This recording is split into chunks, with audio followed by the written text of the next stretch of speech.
অনেকেই যেটা মানেন না সেটা হচ্ছে যে ক্ষমতা পেলে সেই ক্ষমতা থাকা সত্ত্বেও আমি কত দূর যাব, কখন আমি থামবো, কেউ থামতে চান না।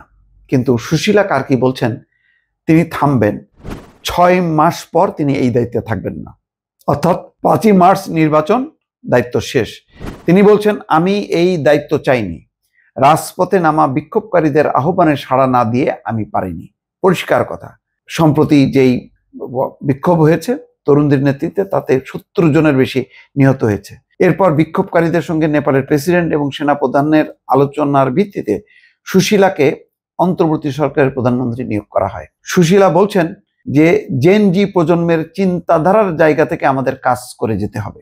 এই প্রজন্ম দুর্নীতির অবসান, সুশাসন এবং অর্থনৈতিক সমতা চায়। দেখেন কোন জায়গাগুলোতে তিনি কাজ করবেন বুঝতে পারছেন। বিক্ষোভে ব্যাপক ভাঙচুর প্রসঙ্গে তিনি বলছেন আমি লজ্জা বোধ করছি। এসব জরুরি স্থাপনা ধ্বংসকারীরা যদি নেপালি হয়ে থাকে তবে তাদের কিভাবে নেপালি বলা যায়? খেয়াল করছেন? বাংলাদেশের যারা রাষ্ট্র চালান তাদের সাথে এই সুশীলা কার্কির পার্থক্যটা একটু আপনারা বিশ্লেষণ করবেন আশা করি।